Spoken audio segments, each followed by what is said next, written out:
hata mahali pa Kanaani na Muhiti na Mwamori na Mperizi na Muhivi na Myebusi. Asante mtakatifu, Mungu mwema, Mungu mwenye enzi. Asante kwa ajili ya neno hili jema, Bwana Yesu Kristo. Mungu, inawezekana Bwana umenituma kwa ajili ya kijana mmoja mahali hapa, Yesu Kristo, ili alisikie neno hili Bwana kutoka katika vinywa hivi Bwana Yesu Kristo. Umenipa neno hili Bwana kwa ajili ya binti mmoja Bwana. Naomba Roho wako Mtakatifu akajisilishe Bwana, ukalitukuse neno lako Bwana, maana umesema unalituma neno lako ili kutuokoa katika maangamizo. Tazama watoto wako wanasikia sauti hii, Yesu Kristo. Mungu, naomba kawafungue, kawatoe kwenye mifumo mibaya na kuwaleta kwenye mfumo wako ambao ni mwema siku zote, katika jina la Yesu Kristo nikiomba na kushukuru, amen. Nimesoma kitabu cha Kutoka 3 mstari wa 7 na wa 8. Biblia inasema ya kwamba watoto wa Misri, wana wa Israeli walikuwa Misri, walikuwa wanaendeshwa na mifumo ya Misri. Misri ilikuwa ni nchi ambayo ni nchi nzuri, walikuwa wanakula na kunywa. Mara ya kwanza tusoma Biblia kwa kitabu cha Mwanzo, kuanzia ile Mwanzo 35 nadhani. Tukisoma pale inazungumzia kwa habari ya Yusufu. Yusufu alikamatwa akapelekwa Misri. Alipoenda Misri pale aliuzwa kwenda Misri. Hakukamatwa, aliuzwa na ndugu zake wakampeleka Misri. Walipopelekwa Misri, kule Misri alikutana na mateso na changamoto, kwa sababu alikuwa kama ni utumwani. Alikuwa anateseka na mateso mwanzoni.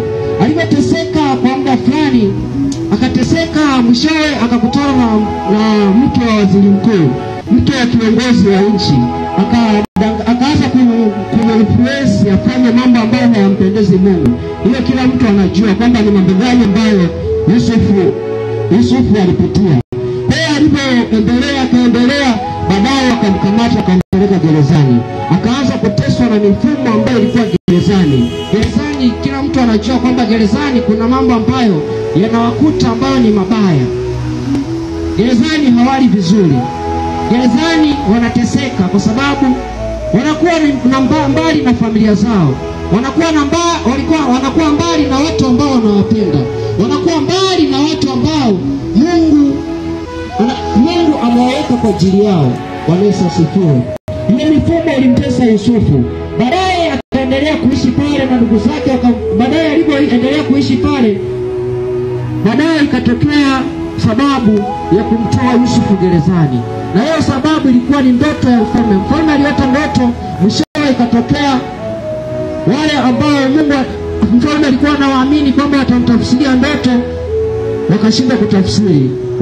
Ndipo walipomkumbuka Yusufu kule gerezani ya kwamba kuna mtu ambaye anajua kutafsiri ndoto vizuri. Walipomkumbuka, ikatokea alipotafsiri ile ndoto ikawa ndoto nzuri, ikamletea faida Yusufu. Ikamweka kwenye hadhi nzuri Yusufu.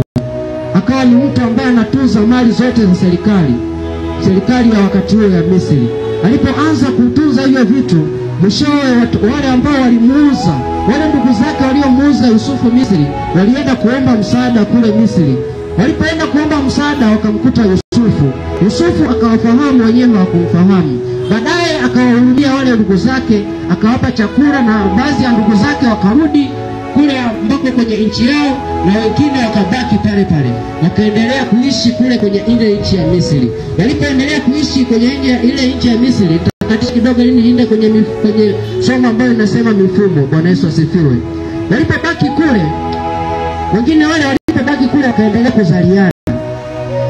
Walipoendelea kuzaliana, manake tukapata na kizazi ambacho kinaitwa wana wa Israeli ambao waliishi Misri.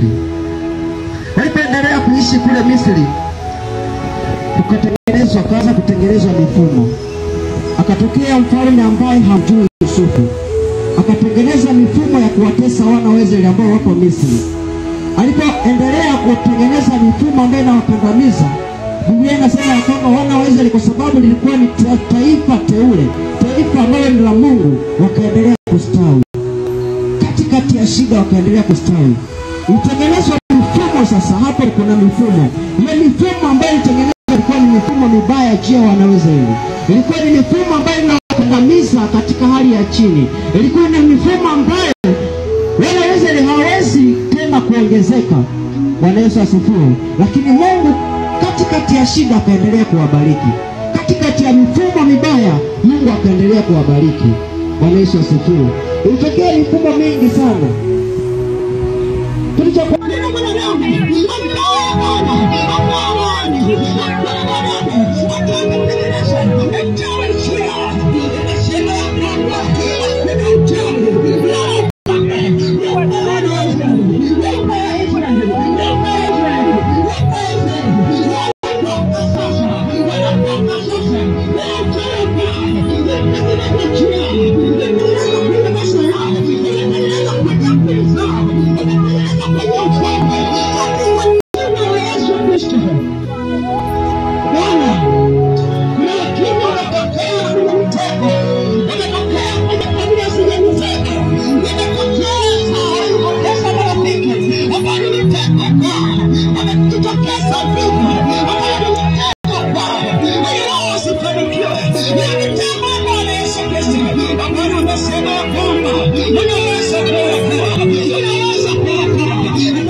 nisikilize.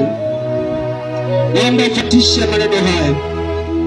Kama kuna mitego ya shetani, kuna mamlaka za giza yoyote, fatisha maneno haya.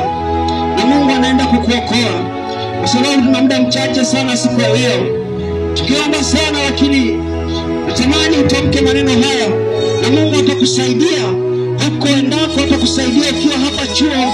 Kama ni miaka mitatu ndio unaanza mwaka wa kwanza, Mungu atakusaidia na kukubeba siku zote.